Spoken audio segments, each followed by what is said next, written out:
900m. 1km 정도. 1km 정도 되고, 여기는 그때 검사당에서 농성 나왔어요. 주의하는 전염이 안 됐기 때문에 예방 차원에서 전부 다 3km 안에는 살처분을 하는데, 농가 입장으로 봐서는 좀 억울하고 좀 많이 괴롭죠. 현재 두수는 보상이 되지만은 간접적인 보상. 우리가 대지를 1년에 2.5회전 회전을 하면서 나오는 거기에 수익은 전혀 보상이 안 되니까 상당히 그 농가 입장은 피해가 크죠.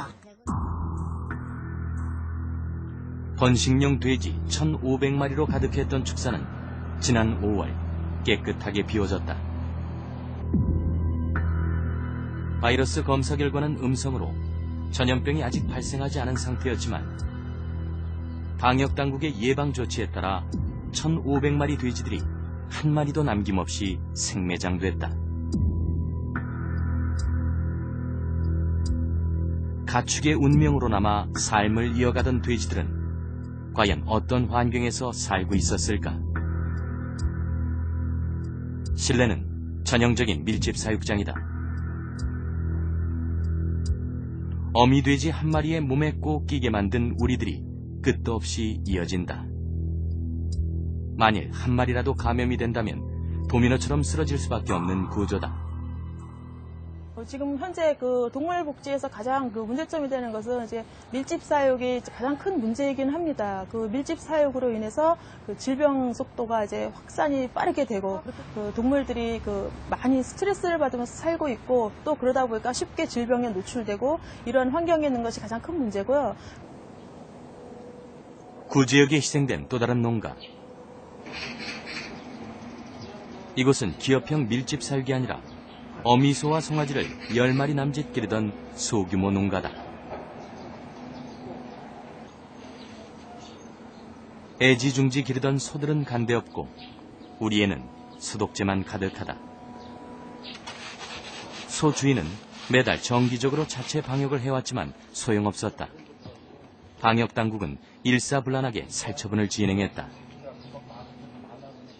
한 마리는 임신이 만색이 됐고 만사 6월 달에 낳는 소고 나머지 5마리는 이제 새끼 송아지가 이제 얼추 컸으니까 다시 재발정이 오는 과정이야. 그러니까 올해 요만 넘겼으면은 가을서부터는 제대로 정착이 다 소에 대해서 정착이 다 될 부분인데 그냥 소들이 한꺼번에 사라진 외양간에는 건초더미만 덩그러니 남았다.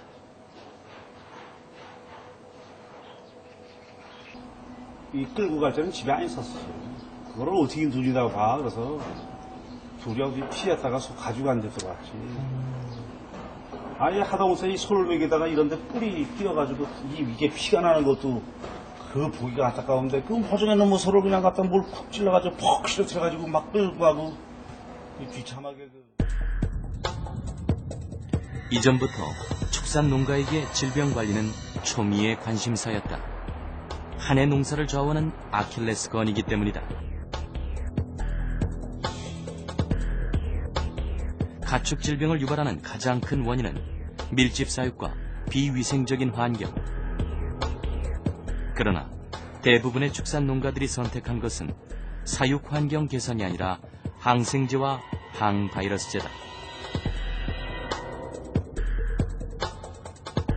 정기적인 투약은 물론이고 매일 먹는 사료에도 항생제가 투입된다.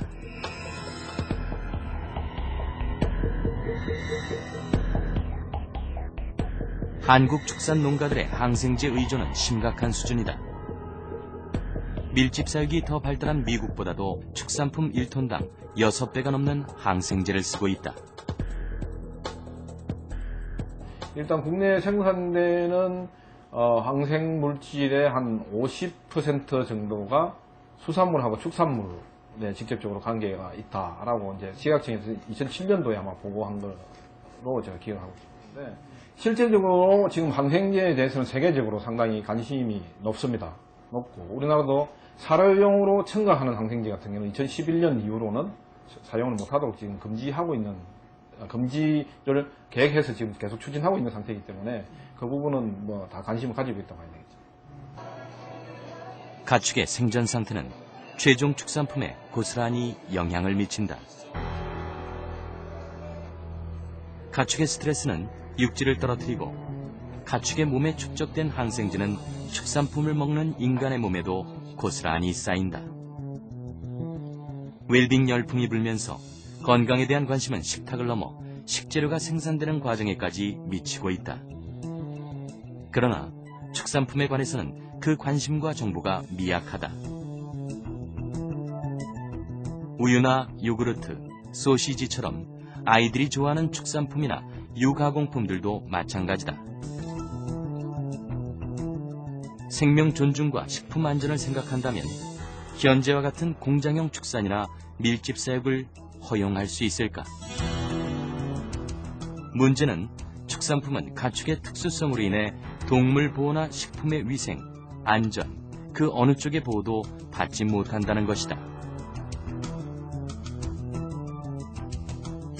먹는 것으로만 인식을 하기 때문에 그 동물이 처해진 환경에 대해서는 애써 알고 싶어 하지를 않습니다. 왜냐하면 적어도 내가 먹고 있는 동물이 어떠한 과정으로 생산되고 어떠한 과정으로 살고 어떠한 과정으로 죽는가에 대해서 관심을 두는 것은 사실 그 먹는 데 있어서 불편할 수가 있거든요. 사실 가축은 도축과 식용을 전제로 한 동물이다. 때문에 가축에게 보통의 동물 보호의식이나 생존권을 적용하기란 쉽지 않다. 그러나 가축 역시 가축이기 전에 생명이다. 인간을 위해 희생되는 비극의 동물이다. 이기적으로 생각하더라도 가축의 삶의 질은 좀 더 높아져야 한다. 왜냐하면 가축의 삶이 식탁의 안전과 직결되기 때문이다. 사실 동물 복지도 인간의 복지하고 아주 밀접하게 연관이 됩니다. 예를 들어서 이제 우리가 인간이 육식을 하는 데 있어서 그 사육되는 동물, 그 동물의 사육 환경에 따라서 동물의 질병하고도 연관되고 또 동물이 스트레스가 많이 쌓인 상태에서 죽게 되면은 그거를 그 섭취하는 데 있어서 인간한테서 좋은 영향을 미치지 못합니다. 그렇기 때문에 동물의 그 살아가는 환경